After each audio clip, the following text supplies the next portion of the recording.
Paliano is a hilltop town, inland of Rome. Paliano was the base of the powerful ancient Roman Colonna family. The Colonna family fortress has dominated Paliano's history and its landscape.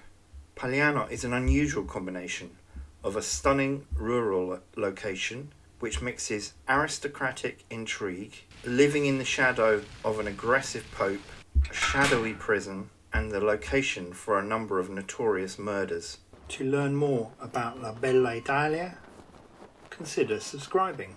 The aristocratic pro-Spanish Colonna family were determined to protect their interests from the envious clutches of the papal state. All economic activities in Paliano were subject to a local tax payable to the Colonna family. Paliano had two gates, Porta Romana, Porta Napoletana. Rome, 1555. On the election of Cardinal Giovanni Pietro Caraffa to become Pope Paolo IV, the Caraffa nephews of the Pope, Giovanni, Carlo, and Antonio, were notorious for their corrupt and debauched lifestyles. On his side, Pope Paolo IV did not disappoint. He rewarded the Caraffa family with a range of benefits. A war was fought in 1556 to defend Paliano and the surrounding region from the forces of the Papal State. The Papal army of the controversial anti-Spanish Pope Paul IV ultimately captured and confiscated Paliano and established the Duchy of Paliano and passed it to his nephew Giovanni Caraffa. Don Giovanni Caraffa, nephew of the Pope and a minor prince, leads the papal armies and is Duke of Paliano. His brother Carlo is a cardinal. Violante of Cardona was the beautiful wife of the Duke of Paliano. Marcello Capece, her cousin, was deeply in love with Violante. New Year 1559. Guests at a lunch for Cardinal Caraffa include the courtesan Matuccia, the lover of Marcello Capece. Capece fails to save Matuccia from the ugly repercussions of attending, where she will be taken advantage of by the Cardinal Caraffa. The ensuing scandal reaches the Pope, who, shocked at the immoral behaviour of his nephews, removes them from their offices and banishes them from Rome. The Duchess of Paliano is immediately sent to Gallese, joined by Diana Brancaccio and Marcello Capece. As Marcello declares his undying love for the Duchess, she promptly and quite wisely rejects his advances, but then mistakenly tells Diana. Diana, who already resents the Duchess, begins to spread the gossip about the Duchess as an act of revenge. Diana tells the Duke that his wife is having an affair with Capece. Retribution is fast. Capece is promptly jailed. Cardinal Carlo Caraffa urges Giovanni Caraffa, Duke of Paliano, his brother, to preserve the honour of the family. To this end, the Duke stabs Capece and Diana Brancaccio, and the Duchess is strangled by her own brother and Leonardo di Cardine.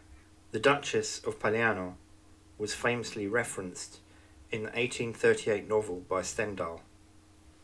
When King Philip II's Spanish army, led by Duke of Alba, attacked Rome in 1556, the Pope offered a truce as he tried to buy time to raise support from the French army, and the Duke of Alba entered Rome in September 1557.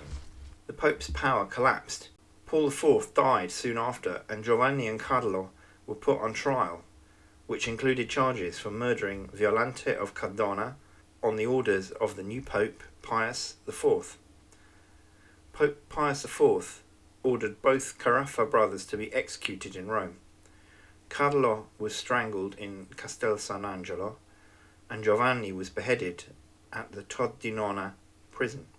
the Colonna family regained the Pagliano.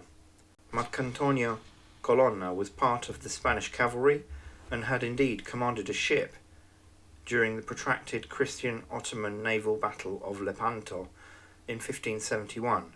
The German historian Ferdinand Gregorovius visited Pagliano in 1857 and 1859, reporting back the stunning views from Pagliano. The Colonna fortress was sold to the Papal States in the 19th century from when it was used as a prison. To this day, Pagliano retains a maximum security prison and has recently housed very high-profile criminals. In 2017, Pope Francis visited the prison in Pagliano and performed the ritual of the washing of the feet of 12 inmates. Things to see in Pagliano. In the 1550s, Marcantonio Colonna built and extensively fortified the Pagliano fortress. Between 1620 and 1630, Prince Philip I Colonna built the St. Andrew Church. In the crypt is where a number of the Colonna family of Pagliano were buried.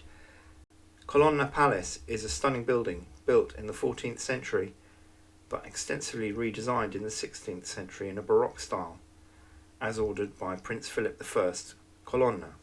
If you see here, I'm here with a resident of Pagliano. Her name is Luisa and she's 90 years old. The natural reserve of La Selva, a bird sanctuary, was founded by Prince Antonello Ruffo di Calabria. Pagliano is popular for cycling and there are some challenging steep slopes.